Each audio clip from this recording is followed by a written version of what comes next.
Gudmundsson, the warlord, there, pierced by many arrows. There are no survivors here. Men, women and children hacked to pieces, cut down. The arrows have been launched into them. A warrior on his knees, no breath from his mouth. He draws nothing left.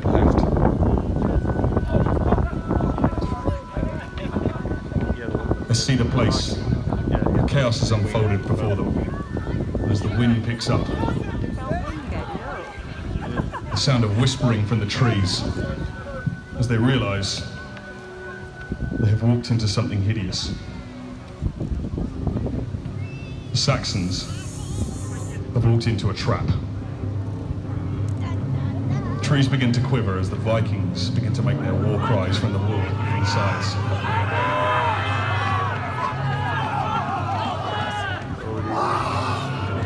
Viking war cries are shrill across the battlefield, and they move through the wind, howling like banshees.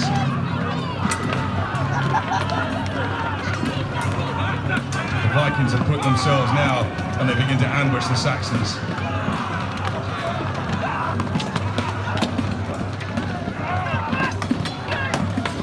Battle lines move out, and the corpses from the already fresh battlefield are stinking, reaching with blood.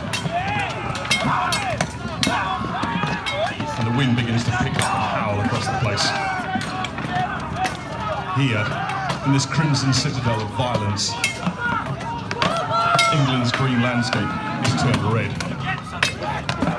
The Saxons, now completely surrounded by the Vikings, manage to push their way out of the cauldron of violence. And they're pushing hard, and they begin to reform their lines. The Vikings find it hard to get themselves into their position. Their ambushes fail. The Saxons, stoic and rage filling their hearts, pull forth their war leaders. But now is the time for him to make his speech.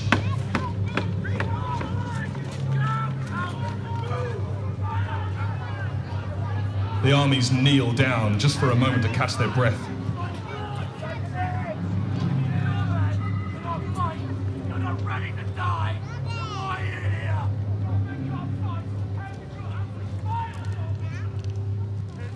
Exhaustion bleeds in across both the fighters. The red-bearded warlord of the Vikings is exhausted. You can see it, his pupils are dilated, the sweat is bleeding from his brow. The Saxon warrior with his long flowing hair. He knows full well that the only place he can take them is here on the field. Vengeance will be his.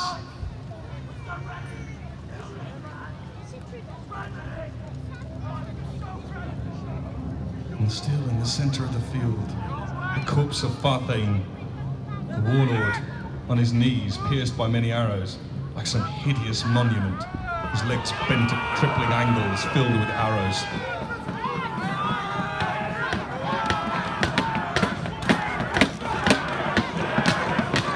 The warriors prepare themselves, testing each other as they're ready to probe each other in this first engagement, this probing clash. These two warriors are now engaging, ancient in their styles.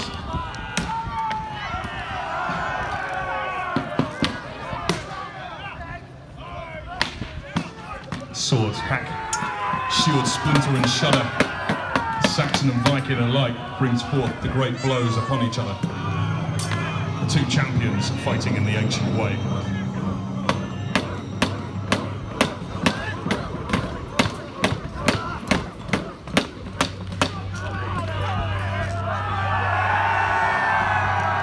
The Saxon warrior lifts his sword triumphant. He knows full well that his is the day, but will the Vikings believe this is the ancient way?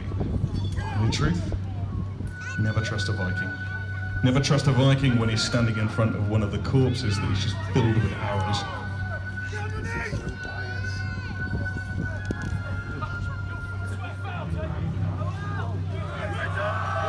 The Viking has switched his allegiance. He swears fealty to his new Saxon overlord. Oh dear.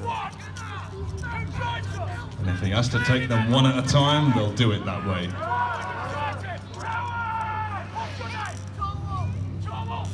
Ceolwulf, And he joins in with the Saxon army. Would you trust a man who you'd just beaten? I certainly wouldn't. I'd have his skin flayed from his feet and rubbing salt into the wound until he swore fealty. Because after all, if he swears an oath, if it's not been done by torture, is it an oath at all?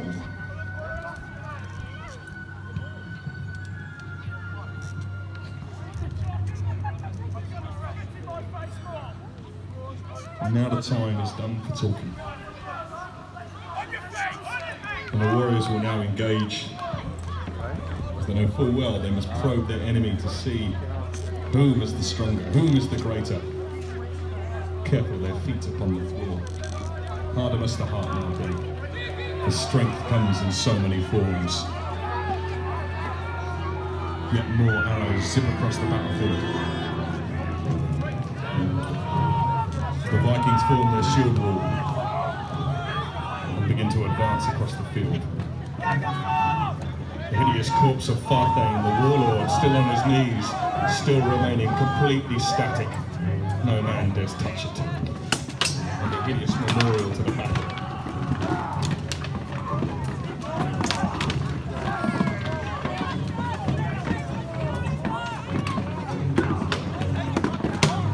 Swords probe in, spears thrust gently. This is a time for those warriors to aim careful, aim true. Perhaps a few enemies here, a few enemies there. Push them back, probe them, find their strength. Don't blow all the power you've got. Don't waste yourself. Don't let the sweat pour into your eyes.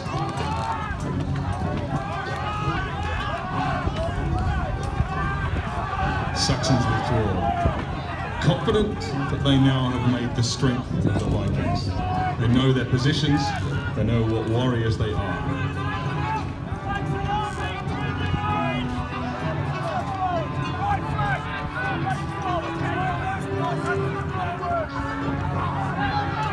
The Saxon warriors repositioned themselves, well drilled and well disciplined. Each of their warriors themselves have read the ancient work of the Roman army before them. The Vikings, raw fury, savagery, as the raven now opens its wings ready for war, and the great white and blue flag waves behind them. Because now, these warriors from the Viking lands, not only from Norway, who have swept north from places like Liverpool and Scotland, are now about to sweep forth on a strike. The archer takes the first blood. Well, I do believe that warrior has had his religion changed.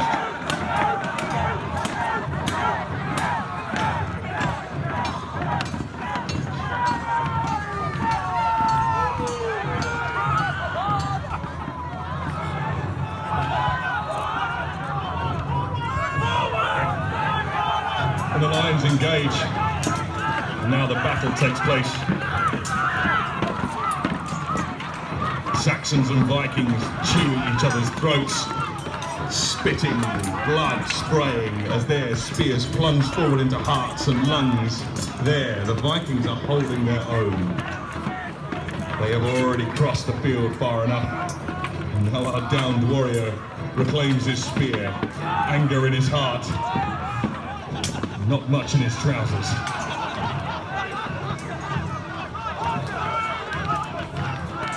The Saxon army redeploys itself. They're having to move quickly. They must redeploy their army quickly, and the only way they're moving now is to put their half troops in. The white and blue crossed flag of the Viking army now waves high to show its position.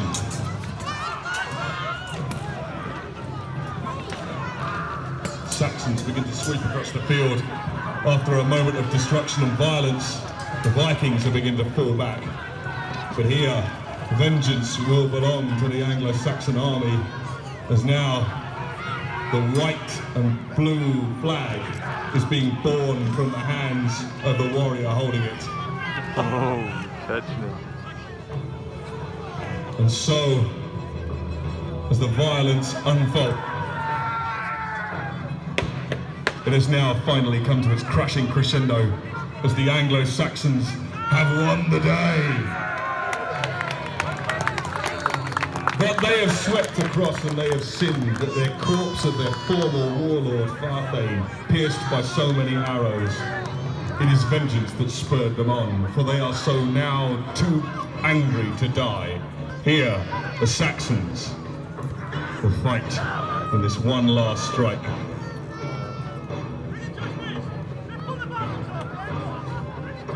They take swords, and now they demand that the Vikings swear his fealty. And he is duly punished and hacked to pieces. And so, as the battlefield draws to a hideous calm and a hideous quiet, ladies and gentlemen, I give you the warriors of Regia Anglorum. Give a big round of applause, please.